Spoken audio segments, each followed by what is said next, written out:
ದ್ವೇಷ ಭಾಷಣಕಾರರಿಗೆ ಮೂಗುದಾರ ಹಾಕಿದೆ ಸರ್ಕಾರ. ದ್ವೇಷ ಭಾಷಣಕ್ಕೆ ಬ್ರೇಕ್ ಹಾಕುವ ವಿಧೇಯಕ ಮಂಡನೆಯಾಗಿದ್ದು ವಿಧಾನಸಭೆಯಲ್ಲಿ ವಿಧೇಯಕವನ್ನು ಗೃಹ ಸಚಿವ ಪರಮೇಶ್ವರ್ ಅವರು ಮಂಡಿಸಿದ್ದಾರೆ. ದ್ವೇಷ ಭಾಷಣಕ್ಕೆ ಕಡಿವಾಣ ಹಾಕುವ ವಿಧೇಯಕಕ್ಕೆ ಬಿಜೆಪಿ ಭಾರಿ ವಿರೋಧ ವ್ಯಕ್ತಪಡಿಸ್ತಾ ಇತ್ತು.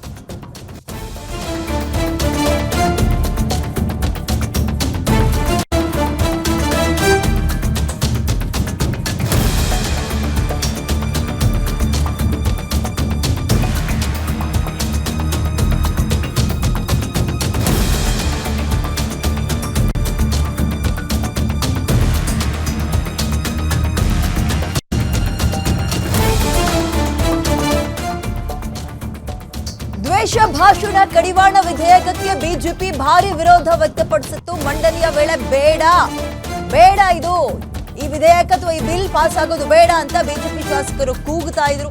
ಸದನದಲ್ಲಿ ವಿಧೇಯಕ ಮಂಡನೆಗೆ ಅಡ್ಡಿಪಡಿಸಿದ್ರು ಬಿಜೆಪಿಯ ಶಾಸಕರು.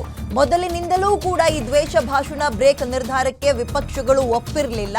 ವಿಧೇಯಕ ಮಂಡನೆ ಒಪ್ಪೋದಿಲ್ಲ ಅಂತ ಇದ್ರು ಬಿಜೆಪಿ ನಾಯಕರು. ಸೊ ಅವರ ವಿರೋಧದ ನಡುವೆಯೂ ಕೂಡ ವಿಧೇಯಕವನ್ನ ಅಥವಾ ಬಿಲ್ ಅನ್ನ ಪಾಸ್ ಮಂಡಿಸಿದ್ದಾರೆ ಗೃಹ ಸಚಿವರು. ಈ ದ್ವೇಷ ಭಾಷಣ ಅಂದ್ರೆ ಹೇಟ್ ಸ್ಪೀಚ್ ಅಂದ್ರೆ ಕರಾವಳಿ ಭಾಗದಲ್ಲಿ ಹೆಚ್ಚಾಗಿ ಈ ಕೋಮು ಸಂಘರ್ಷಕ್ಕೆ ಈ ಹೇಟ್ ಸ್ಪೀಚ್ ಕಾರಣವಾಗ್ತಾ ಇತ್ತು, ದ್ವೇಷ ಭಾಷಣವೇ ಕಾರಣವಾಗ್ತಾ ಇತ್ತು ಅನ್ನುವ ಕಾರಣವನ್ನ ಮುಂದಿಟ್ಕೊಂಡು ಈ ಬಿಲ್ಲನ್ನ ಮುಂದಕ್ಕೆ ತಂದ್ರು.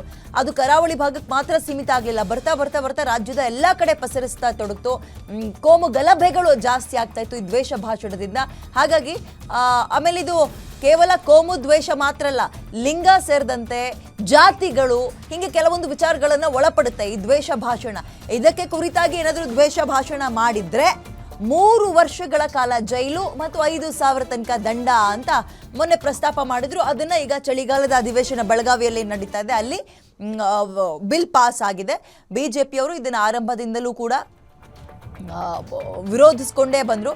ಕಾರಣ ಅದು ಒಂದ್ ಸೈಡ್ ಮಾಡ್ತಾರೆ, ಕಾಂಗ್ರೆಸ್ನವರು ಒಂದ್ ಸೈಡ್ ಮಾಡ್ಬಿಡ್ತಾರೆ, ಮತ್ತೆ ಕಂಟ್ರೋಲಿಗೆ ತಗೊಳ್ತಾರೆ. ಇದೊಂದು ಬಿಲ್ಲನ್ನ ಮುಂದಕ್ಕೆ ಇಟ್ಕೊಂಡು ಎಲ್ಲ ವಿಚಾರವನ್ನು ಕಂಟ್ರೋಲಿಗೆ ತಗೊಳ್ಳೋಕ್ಕೆ ಪ್ರಯತ್ನ ಪಡ್ತಾರೆ ಅಂದ್ಕೊಂಡು ಅವರು ಆಗಿನಿಂದಲೂ ವಿರೋಧ ವ್ಯಕ್ತಪಡಿಸ್ತಾ ಇದ್ರು. ಸೊ ಆ ಬಿಲ್ಲಲ್ಲಿ ಏನಿದೆನೋ ಅಂತದನ್ನ ನಿಮ್ಮ ಗ್ಯಾರಂಟಿ ನ್ಯೂಸ್ನ ಸ್ಕ್ರೀನ್ನಲ್ಲಿ ನಿಮ್ಮ ಬಲಭಾಗದಲ್ಲಿ ನೋಡ್ತಾ ಇದ್ದೀರಿ.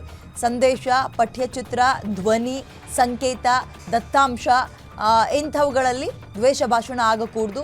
ಮತ್ತು ದ್ವೇಷ ಭಾಷಣ ಮಾಡೋರು ಮಾತ್ರ ಅಲ್ಲ, ಅದನ್ನ ಸಮರ್ಥನೆ ಕೂಡ ಮಾಡ್ಕೂಡ್ದು, ಅದು ಶಿಕ್ಷೆ ಒಳಪಡ್ತೀರಿ ನೀವು. ದ್ವೇಷ ಹುಟ್ಟಿಸೋ ರೀತಿ ಭಾಷಣ ಮಾಡ್ಕೂಡ್ದು, ಯಾವುದೇ ವ್ಯಕ್ತಿಗೆ ಮಾನಹಾನಿ ಮಾಡುವಂತೆ ಮಾತನಾಡುವಂಗಿಲ್ಲ. ವ್ಯಕ್ತಿ, ಜಾತಿ, ಲಿಂಗ ಹಿಂಗೆ ದ್ವೇಷ ಭಾಷಣ ಮಾಡಿದ್ರೆ 3 ವರ್ಷ ಜೈಲು, 5,000 ತನಕ ದಂಡವನ್ನ ಹಾಕಲಾಗುತ್ತೆ. ದ್ವೇಷ ಹುಟ್ಟಿಸುವಂತಹ ಪ್ರಕಟಣೆಗಳನ್ನು ಹೊರಡಿಸುವಂಥದ್ದು, ಪ್ರಚಾರಗಳನ್ನು ಮಾಡೋ ಹಾಗಿಲ್ಲ. ಮತ್ತೆ ಮೆಸೇಜ್ ಪಾಸ್ ಮಾಡೋದು, ಪಠ್ಯಚಿತ್ರ, ಧ್ವನಿ, ಸಂಕೇತ, ದತ್ತಾಂಶ ಇದ್ಯಾವುದ್ರಲ್ಲೂ ಕೂಡ ದ್ವೇಷ ಹುಟ್ಟಿಸುವಂತಿರಬಾರ್ದು, ಮಾನ ಹಾನಿ ಮಾಡುವಂತಿರಬಾರ್ದು.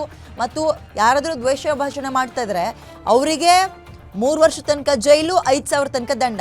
ಅದ್ರ ಜೊತೆಗೆ ಅದನ್ನ ಸಮರ್ಥನೆ ಮಾಡ್ಕೊಳ್ತಾರಲ್ಲ, ಅಯ್ಯೋ ಅಂಥದ್ರಲ್ಲೇನಿದೆ, ಅವ್ರು ಕರೆಕ್ಟಾಗಿ ಹೇಳಿದಾರಲ್ಲ, ಸರಿಯಾಗಿ ಮಾತಾಡಿದಾರಲ್ಲ ಅಂತ ಸಮರ್ಥನೆ ಮಾಡ್ಕೊಳಕ್ ಹೋದ್ರೆ ಅದು ಅವ್ರಿಗೂ ಕೂಡ ಈ ಒಂದು ಶಿಕ್ಷೆಗೆ ಅವ್ರನ್ನ ಒಳಪಡಿಸಬಹುದು ಅಂತ ಅಂತೂ ಇಂತೂ ಸುವರ್ಣಸೌಧದಲ್ಲಿ ಒಕ್ಕೊರಲಿನಿಂದ ಬಿಜೆಪಿ ಬೇಡ ನಾವು ಒಪ್ಪಲ್ಲ ಅಂತ ಇದ್ರು ಕೂಡ ಆಡಳಿತ ಪಕ್ಷ ಕಾಂಗ್ರೆಸ್ ಅದನ್ನ ಬಿಲ್ ಪಾಸ್ ಮಾಡಿದೆ.